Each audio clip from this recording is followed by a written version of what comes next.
Halo semuanya, selamat datang di channel 1N02 bersama saya, Wan. Akan banyak video yang membuatmu penasaran. Oleh karena itu, subscribe channel ini agar tidak ketinggalan.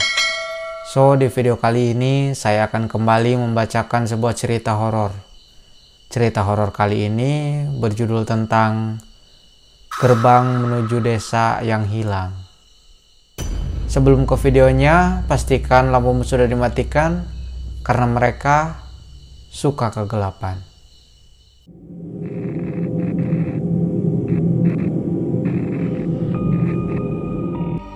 Mungkin kau pernah mendengar cerita tentang desa-desa yang tidak tercatat di peta. Tidak dikenal orang, namun tiba-tiba bisa muncul di perjalanan malam. Orang Jawa menyebutnya desa gaib. Konon, desa-desa itu ada, tapi hanya terlihat oleh orang-orang tertentu. Ada pula yang bilang, itu hanyalah tempat singgah makhluk halus. Cerita ini terjadi di daerah perbatasan Jawa Tengah, Jawa Barat, di sebuah jalan provinsi. Jalan itu berkelok, diapit hutan jati yang rimbun. Di sanalah seorang pemuda bernama Arif mengalami kejadian yang membuatnya trauma seumur hidup. Arif, sopir travel kecil, malam itu ia mendapat penumpang hanya 3 orang dari arah Purwokerto menuju Tasikmalaya. Seorang ibu muda yang membawa anak yang ketiduran, seorang pria tua pendiam, dan satu pemuda kurus yang duduk di sampingnya. Awalnya perjalanan normal, tapi saat jam menunjukkan pukul 11 malam, hujan deras turun. Jalanan gelap gulita, lampu mobil menembus kabut tipis. GPS ponselnya mendadak error. Sinyal hilang. Anehnya, ketika mereka sampai di tikungan besar, tiba-tiba terlihat sebuah gerbang desa. Gerbang besar dari batu dengan ukiran wayang di kedua sisinya. "Sejak kapan ada desa di sini ya?" gumam Arif. Pria tua yang duduk di belakang hanya menatap lurus keluar jendela. Matanya kosong. Ibu muda itu merapatkan selendang memeluk anaknya lebih erat. Tanpa sadar, Arif membelokkan mobil masuk melewati gerbang itu. Di balik gerbang, terbentang desa yang hidup seperti di masa lampau. Rumah-rumah panggung dari kayu berjajar rapih, lampu minyak menggantung di teras, dan orang-orang masih mengenakan kain jarit serta ikat kepala. Namun, ada yang aneh. Tidak terdengar suara jangkrik, tidak ada suara ayam, hanya suara gamelan samar entah dari mana. Penduduk desa memandang mobil Arif dengan tatapan dingin. Wajah mereka pucat, mata mereka tajam tapi kosong, seolah-olah sedang mengukur sesuatu. "Pak, ini di mana ya? Kok kayak zaman dulu?" tanya ibu muda itu dengan suara bergetar. Pemuda kurus di samping Arif yang hanya menjawab singkat, "Sudah, jalan terus, jangan berhenti." Arif terus melaju perlahan. Semakin dalam masuk desa, semakin terasa hawa dingin menusuk tulang. Jalan tanah itu seakan tak berujung. Di sebuah pertigaan, mereka melihat sosok perempuan tinggi kurus berdiri di pinggir jalan. Rambutnya panjang sampai menutupi wajah.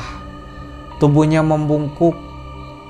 Ia tidak bergerak, hanya menoleh perlahan mengikuti mobil yang lewat. Anak kecil yang dipangku ibunya tiba-tiba terbangun, menangis keras. Ibu itu mencoba menenangkan, tapi wajahnya sendiri pucat pasi. Arif mulai panik. Ia memutar kemudi berusaha mencari jalan keluar. Tapi anehnya, kemanapun ia berbelok, selalu kembali ke jalan yang sama. Jalan tanah panjang dengan rumah-rumah sunyi di kiri kanan, Pria tua di bangku belakang tiba-tiba berbisik lirih. Kalau tidak keluar sebelum jam 12, kita semua tidak akan bisa pulang. Jarum jam menunjukkan pukul 11:45. Arif menginjak gas, mobil berlari kencang menembus kegelapan. Tiba-tiba dari sisi jalan penduduk desa itu mulai berdiri. Puluhan, ratusan orang menghadap ke arah mobil. Wajah mereka sama, pucat, kosong, matanya hitam pekat. Mereka menggumam sesuatu yang terdengar seperti mantra. Gamelan yang tadinya samar kini terdengar keras, bercampur dengan suara gong yang dipukul bertubi-tubi. "Jangan lihat mata mereka," teriak pemuda kurus di samping Arif. Arif menunduk, mencoba fokus ke jalan. Namun dari kaca spion, ia melihat jelas. Pria tua yang menjadi penumpangnya kini berubah. Wajahnya pucat, matanya gelap, bibirnya tersenyum lebar dengan gigi yang tidak normal. Detik-detik terasa lama. Mobil Arif berlari kencang, menembus jalan tanah yang seolah tak berujung. Penumpangnya panik. Anak kecil menangis tak henti, sementara pria tua di belakang kini tertawa pelan. Suaranya menggema tidak wajar. Jam menunjukkan pukul 11:59. Dan di depan samar-samar terlihat kembali gerbang batu yang tadinya mereka masuki. "Gas terus, jangan berhenti," pekik pemuda kurus itu. Arif menginjak gas sekuat tenaga. Begitu melewati gerbang, tiba-tiba semua berubah. Jalan aspal kembali normal, lampu jalan terlihat, dan hujan berhenti. GPS di ponselnya menyala kembali. Arif berhenti sejenak.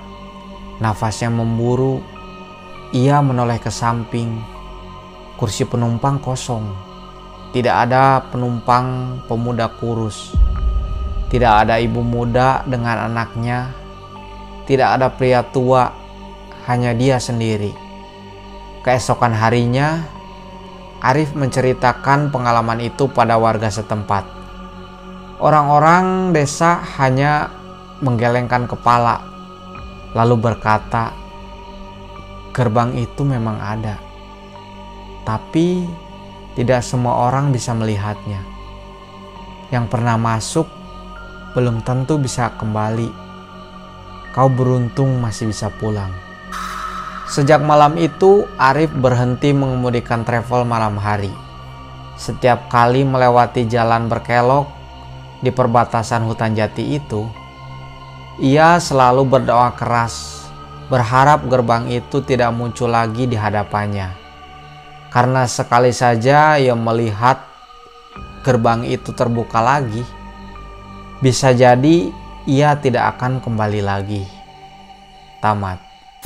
Sangat mengerikan sekali ya teman-teman. Arif memasuki gerbang menuju dunia lain. Dan ternyata penumpang yang dibawa oleh Arif juga bukan manusia. Memang menurut mitos gerbang menuju dunia lain itu ada.